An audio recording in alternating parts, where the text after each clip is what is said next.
Hello students, good morning to all of you and welcome back to my channel again.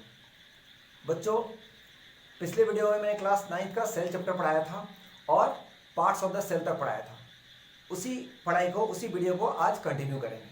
Parts of the cell में cell wall के बारे में discuss करेंगे, उसका हम लोग फीचर्स लिखेंगे। फिर प्लाज्मा मेम्ब्रेन के बारे में बात करेंगे, उसका फीचर्स लिखेंगे। इसी तरह से फिर न्यूक्लियस और साइटोप्लाज्म। ठीक है, तो इससे पहले कि आगे बढ़ें, देखिए बोर्ड पे कुछ लिखा हुआ है, सेल थ्योरी प्रपोज्ड बाय। तो एक क्वेश्चन आप लोगों से पूछता है, ऑब्जेक्टिव आप लोगों से पूछा जाएगा कि हु प्रपोज सेल थ्योरी, या cell theory is given by whom, या हु गिवन सेल थ्योरी। इस टाइप से क्वेश्चन पूछेगा, यानी सेल थ्योरी किसके द्वारा दिया गया है। तो देखिए एक जर्मन बॉटनिस्ट थे, दो लोग थे। तो जर्मन के थे, वो बॉटनिस्ट के पूरा ज्ञाता थे। तो एक का नाम है सेल्डन और दूसरे का नाम है स्वान। तो Schleiden and Schwann propose the cell theory, इन दोनों ने मिलकर सेल थ्योरी दिया था। स्टूडेंट, यहाँ पे एक टर्म आया बॉटनी।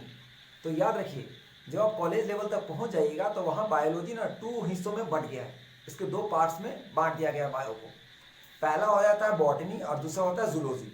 बॉटनी वो होता है सब्जेक्ट साइंस का, बायो का, जो पूरे डिफरेंट टाइप्स ऑफ प्लांट्स के बारे में स्टडी करता है, सिर्फ प्लांट्स के बारे में ही वो पूरा साइंस बिलोंग करता है। और एक होता है जूलॉजी क्या है, जो वैरायटी ऑफ एनिमल्स पाए जाते हैं धरती पे, वो पूरे एनिमल्स को डील करेगा इस सब्जेक्ट में। तो वो जूलॉजी से बिलोंग करता है। क्लियर। तो पिछले चैप्टर हमने क्या क्या पढ़ा स्टूडेंट्स, कि व्हाट इज सेल, सेल होता क्या है, सेल का डिस्कवर किया किसने।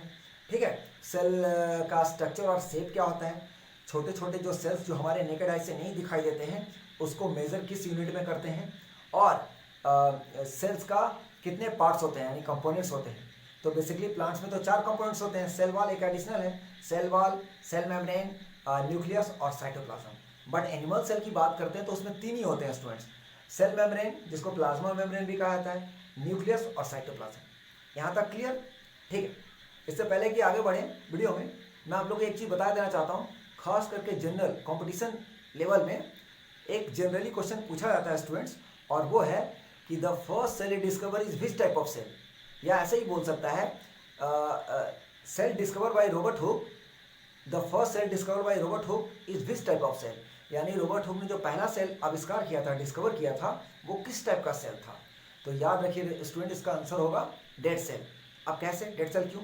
क्योंकि ये जो पहला सेल डिस्कवर हुआ था वो बार्क ऑफ द ट्री की मदद से हुआ था, यानी पेड़ के छाल से। तो पेड़ के छाल देखते हो कितना मोटा लेयर्स होते हैं, तो वो सारा डेड सेल से बना होता है, तभी ना इतना रिगिड होता है, टफ होता है। अगर डेड सेल उससे नहीं बना होगा तो इतना उसमें मजबूती नहीं आएगा। बाहर से कितना मजबूत होता है पेड़ का छाल। तो जितने भी पेड़ के छाल होते हैं लेयर बाय लेयर, वो सारे डेड सेल से बने रहते हैं स्टूडेंट्स। और उसी पेड़ के छाल को माइक्रोस्कोप के नीचे, सेल्फ डिजाइनिंग माइक्रोस्कोप के नीचे देख के जो रॉबर्ट हुक था उसने डिस्कवर किया था सेल को। ठीक है, तो पहला सेल जो है वो बार्क ऑफ द ट्री से खोज किया गया था। तो बार्क ऑफ द ट्री खुद ही डेड सेल से बना होता है। तो पहला सेल कौन सा हुआ, सेल डिस्कवर वाला, डेड सेल। तो ये बात याद रखिए। क्लियर। नाउ कंसेप्ट पे आते हैं। तो ये देखिए, जैसा कि मैंने बताया था, सपोज ये सेल का डायग्राम बना दिया मैंने, ये न्यूक्लियस हो गया। ये जो आउटर जो है वो क्या होता है, प्लाज्मा मेम्ब्रेन, या इसको हम सिंपली बोल सकते हैं सेल मेम्ब्रेन। ठीक है, सेल मेम्ब्रेन, ये होता है हमारा न्यूक्लियस, और ये होता है हमारा साइटोप्लाज्म। तो ये 3 कंसेप्ट है, ये 3 पार्ट्स हैं किसका, एनिमल सेल का। एक और एडिशनल बढ़ा दो तो वो सेल वॉल हो जाएगा। ये किसका हो जाएगा, प्लांट सेल का। तो हम लोग एक एक करके ये पार्ट्स ऑफ द सेल को डील करेंगे आज। तो सबसे पहले हम डील करते हैं सेल वॉल को। ठीक है स्टूडेंट्स, सेल वॉल। तो हम पहले सेल वॉल पढ़ते हैं। तो इससे पहले कि इसका फीचर्स लिखाएं, सेल वॉल का फीचर्स लिखाएं, आप पहले सेल वॉल के बारे में 8-10 लाइन सुन लो, ताकि कोई भी अगर पूछ दिया व्हाट इज सेल वॉल तो उसके बारे में बता सकते हो, यार 10 लाइन लिख सकते हो। ठीक है, तो देखिए सबसे पहले बोलोगे cell wall is present in plant cell but it will be absent in animal cell. लिखोगे cell wall is a additional protective layer above the cell membrane in plant cell and it is permeable and made up of cellulose। ठीक है, एक line और लिखोगे, cell wall is thin और thick, यानी cell wall मोटा भी हो सकता है किसी किसी में, और किसी किसी में बाउंड्री इसका पतला भी हो सकता है, ठीक है। और लिखोगे last point, cell wall is give the shape of the plant cell, यानी सेल वॉल शेप भी देता है प्लांट सेल को, कि राउंडिंग स्ट्रक्चर होगा, कि रॉड लाइक स्ट्रक्चर होगा, क्योंकि ये आउटर बाउंड्री है, तो जैसा इसका शेप रहेगा वैसा पूरे सेल का।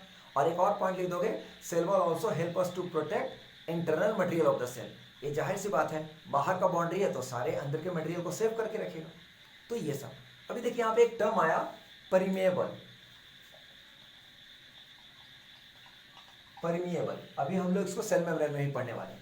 परमिएबल मतलब होता है स्टूडेंट्स, जो भी आउटर बाउंड्री जो होता है उसके अंदर छोटे छोटे पोर्स होते हैं, छोटे छोटे छिद्र होते हैं, होल्स होते हैं, और इसी पोर्स की मदद से जो इंपॉर्टेंट मटेरियल होता है, जो इसेंशियल मटेरियल होता है सेल्स के लिए, वो आउटवर्ड टू इनवर्ड मूव होता है इसी छोटे छोटे पोर्स के कारण जो बाउंड्री में होता है। और जो भी वेस्ट मटेरियल है सेल से वो बाहर भी आता है इसी पोर्स की मदद से, तो इसलिए इसको परमिएबल कहते हैं। अभी सेल वॉल में इसके बाद प्लाज्मा मेम्ब्रेन के बारे में इसमें डिस्कस करेंगे, ठीक है स्टूडेंट्स। तो ये हो गया हमारा सेल वॉल का सेल वॉल के बारे में कुछ 10 पॉइंट्स या 8 पॉइंट जो आप लोग ओरली किसी के सामने बोल सकते हो या लिख सकते हो। अब इसका आएगा एग्जाम में questions, right the feature of cell wall. तो 4 फीचर्स मैं आप लोगों को लिखवा देता हूँ बोर्ड पे, ताकि आप लोगों को नोट्स बनाने में सुविधा हो। तो एक एक करके मैं पॉइंट्स लिखाता हूँ और फिर उसको समझाता हूँ, ठीक है स्टूडेंट। तो अब क्या लिखेंगे, फीचर ऑफ, एग्जाम में आता है right the feature of cell wall, ये नहीं पूछेगा व्हाट इज सेल वॉल, लेकिन फीचर्स जरूर पूछेगा, ठीक है।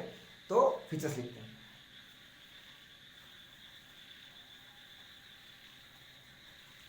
तो सबसे पहले लिखेंगे heading function of cell wall, ठीक है। फंक्शन फीचर्स कुछ भी, तो बेसिकली फंक्शन ही पूछता है, ठीक है। फीचर में भी आप लोग इसी को ही मेंशन कर सकते हो और फंक्शन में भी। तो सबसे पहले हम लोग फंक्शन की बात करते हैं। तो पता ही आउटर बाउंड्री है, तो क्या लिखोगे, it determine the shape of the cell, यानी सेल का जो शेप का जो है वो डिटरमाइन करता है, इसका स्ट्रक्चर देने में मदद करता है। तो सबसे पहला पॉइंट क्या हो जाएगा, it determine the shape of the cell, ये पहला पॉइंट हो गया। दूसरा आप लोग लिखोगे, it prevents drying up of cell. Third point क्या लिख दोगे, it helps in the transport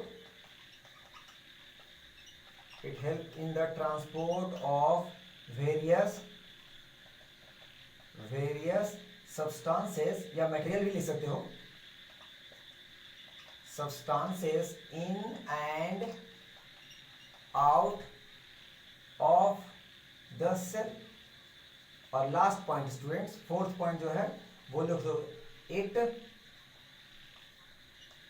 protects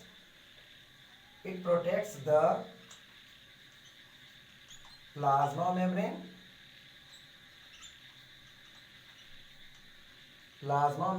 and internal structures of the cell। यहां तक समझ में आया स्टूडेंट्स। तो पहला पॉइंट आप लोग क्या लिखोगे, फंक्शन ऑफ द सेल, अगर सेल वॉल पूछ दिया तो पहला लिखोगे, it determine the shape of the cell, यानी ये शेप किस टाइप का होगा, राउंडिंग शेप होगा, रॉड लाइक स्ट्रक्चर होगा, ये डिटरमाइन करेगा शेप, क्योंकि ये बाहर आउटर बाउंड्री, बाहर का बाउंड्री है। दूसरा, it prevent the drying up of the cell, अगर बाहर से ये कवर अप करके नहीं रखेगा सेल को, तो सेल के अंदर का मटेरियल सूख जाएगा, ड्राई हो जाएगा। तो जाहिर सी बात है, जब मटेरियल के अंदर कुछ रहा ही नहीं, ड्राई हो गया, तो वो तो सेल डेड हो जाएगा ना स्टूडेंट्स। तो ये सेल को ड्राई अप होने से बचाता है। तीसरा point, it helps in the transport of various substance in and out of the cell. अभी मैंने बताया कि ये परमिएबल है, मतलब छोटे छोटे पोर्स होते हैं इसमें, और उसी पोर्स की मदद से मटेरियल को अंदर भेजता है और सेल में से जो गंदगी है उसको बाहर भी रिमूव करता है। तो बहुत सारे ऐसे मटेरियल हैं जिसको इनवर्ट और आउटवर्ड करता रहता है, ठीक है। Last point, it protect the plasma membrane, ये प्लाज्मा मेम्ब्रेन के ऊपर वाला बाउंड्री है, तो जाहिर सी बात है प्लाज्मा मेम्ब्रेन को तो प्रोटेक्ट करेगा ही, साथ में सेल के जितने भी इंटरनल स्ट्रक्चर है उसको भी प्रोटेक्शन देगा। तो ये हो गया फंक्शन यानी फीचर्स। तो आप लोग इसको देख लो और इसको अच्छे से लिख लेना स्टूडेंट्स, ठीक है। तो ये हो गया हमारा फंक्शन ऑफ सेल का। अब हम दूसरे की तरफ, दूसरे पार्ट्स की तरफ मूव करते हैं, जो कि सेल मेम्ब्रेन है और उसका एक और नाम है प्लाज्मा मेम्ब्रेन।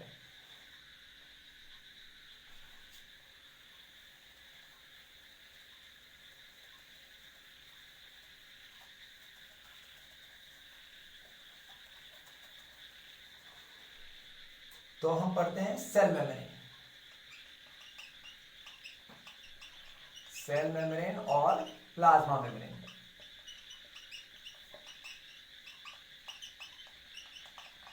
ठीक है स्टूडेंट, इसके बारे में पहले इसके बारे में थोड़ा सा सुन लो, 8-10 लाइन आप लोगों को थोड़ा सा इसके बारे में माइंड में होना चाहिए, तब इसका फंक्शन लिखेंगे। तो देखिए, सबसे पहले हो गए, each and every cell has a thin, delicate and living wall is known as cell membrane। ठीक है, हर एक सेल में बहुत ही नाजुक, डिलिकेट और लिविंग बाउंड्री होता है हर एक सेल में, जिसको हम लोग सेल मेम्ब्रेन कहते हैं। क्लियर? फिर बोलोगे, it is also known as selectively permeable membrane because it allow some material to go inside the cell and some material will be moved from inside to outside of the cell।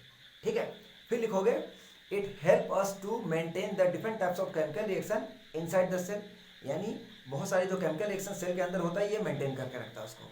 और last लिख दोगे, it also protect the cell and give the shape of the cell। तो जाहिर सी बात है, animal cells में तो सिर्फ यही लास्ट बाउंड्री है सेल का, तो ये प्रोटेक्शन भी देता है सेल्स को और ये शेप भी देता है सेल को।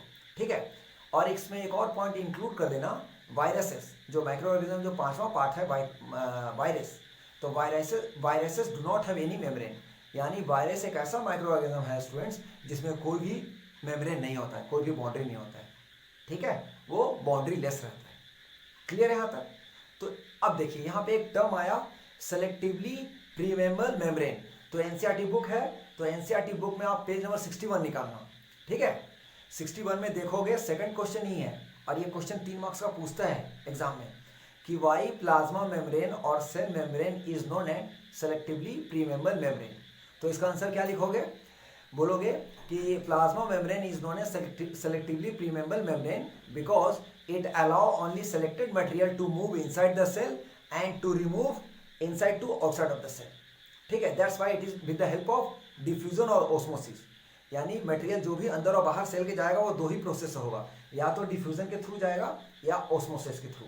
डिफ्यूजन ओस्मोसिस जब नेक्स्ट हम लोग फिर वीडियो बनाएंगे तो उसमें मैं डिस्कस करूंगा, बस शॉर्टकट में अभी जान लो। डिफ्यूजन वो प्रोसेस होता है स्टूडेंट्स जो तीनों स्टेट ऑफ मैटर में हो सकता है, सॉलिड में भी, लिक्विड में भी और गैसेस में भी। एक एग्जांपल बताते हैं, एक रूम में अगर तुम अगरबत्ती जलाओगे, थोड़ी देर बाद पूरा उसका खुशबू फैल जाएगा ना पूरे रूम में। ये क्यों हुआ? ड्यू टू डिफ्यूजन, एयर में उसका पूरा खुशबू का पार्टिकल डिफ्यूज हुआ। अरे स्कूल से तुम लोग जब घर जाते हो, कभी कभी मम्मी खीर वगैरह या चिकन वगैरह बनाती है, तो देखते हो दूर से ही खिड़की से खुशबू आने लगता है, तो लगता है ना हाँ घर में अच्छा खाना बन रहा है। क्यों? ड्यू टू डिफ्यूजन, क्योंकि जब भी उसको हीट मिलता है तो उसके सारे पार्टिकल्स बहुत तेजी से रैंडमली इधर उधर फॉरवर्ड होते हैं और एयर के साथ दूर तक एरिया कवर अप करता है, तो हमको खुशबू आता है। ठीक है, तो एयर में बहुत ज़्यादा फास्ट डिफ्यूजन होता है। ठीक है, उसी तरह लिक्विड में भी डिफ्यूजन होता है। एक बाल्टी पानी ले लिया, एक छोटा सा बॉटल कलर का उसमें डाल दो, थोड़ी देर बाद पूरा बाल्टी का पानी कलरफुल हो जाता है ना, क्यों हुआ? डिफ्यूजन।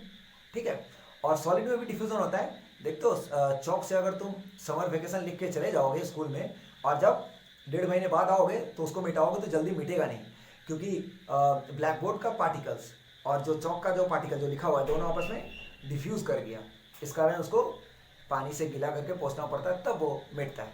तो ऐसे डिफ्यूजन का और भी बहुत सारे एग्जाम्पल है, मैं तुम लोगों को नेक्स्ट वीडियो में बताऊंगा। और ओस्मोसिस स्टूडेंट सिर्फ लिक्विड में हो सकता है, सिर्फ फ्लूइड में। ठीक है, from the higher concentration to lower concentration.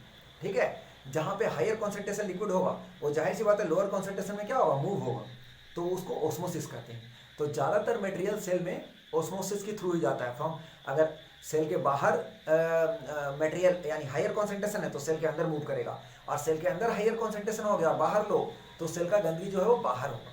ठीक है, ये होता है, ऐसे प्रोसेस चलता है। तो ये डिफ्यूजन ऑस्मोसिस और आगे भी बताएंगे। तो यहाँ तक क्लियर हुआ?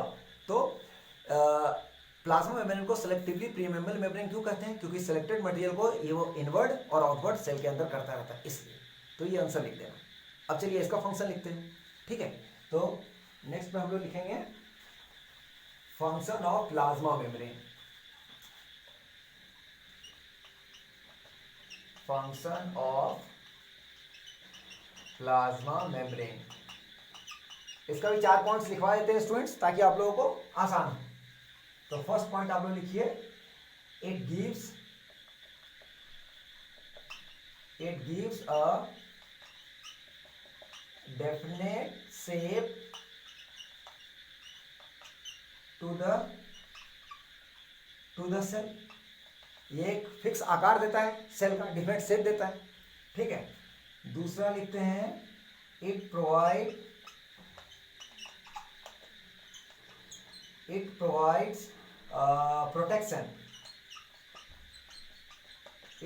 protection to the internal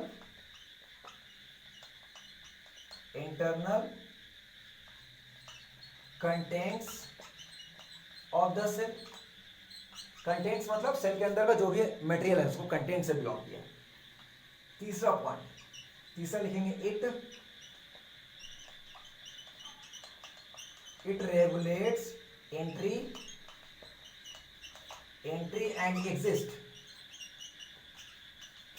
and exit of substances in and out of the cell. In and out of the cell मतलब ये रेगुलेट करता है कि कितना मटेरियल अंदर आना है और कितना मटेरियल बाहर जाना है, यानी ये रेगुलेट करता है। इसी के कारण पॉसिबल है, जिसको सेलेक्टिवली परमिएबल मेम्ब्रेन कहते हैं, अभी मैंने समझाया। लास्ट पॉइंट लिखोगे, fourth point, in animal sales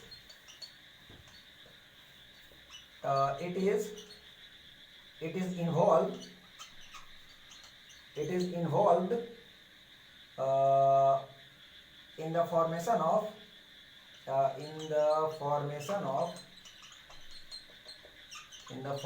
of cilia and flagella।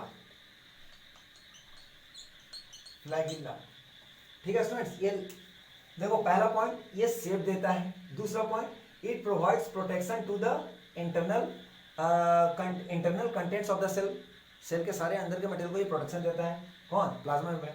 तीसरा, इट रेगुलेट्स, बाहर का मटेरियल कितना अंदर आना है, अंदर का मटेरियल कितना बाहर जाना है, रेगुलेट करेगा इन और आउट, अभी बताया।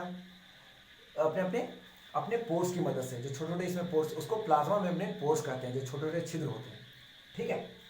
और उसी से मटेरियल ऑस्मोसिस या डिफ्यूजन के थ्रू अंदर बाहर होगा। लास्ट है, देखिए लास्ट समझने वाला बात है, in animal cells it is involve in the formation of cilia and flagella. Plant से एनिमल सेल में, बहुत सारे ऐसे एनिमल सेल में है जिसका कई बॉडी पार्ट्स को ये ग्रो करने में मदद करता है, जिसमें सीलिया आता है और फ्लैगिला आता है। मैं अभी एक्सप्लेन कर देता हूँ आप लोगों को। देखिए पहले सीलिया के बारे में बात करते हैं। सीलिया होता क्या है?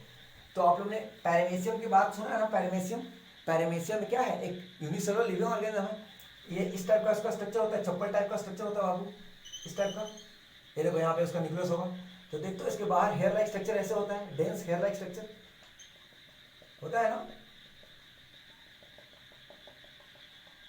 इसको क्या बोलते हैं?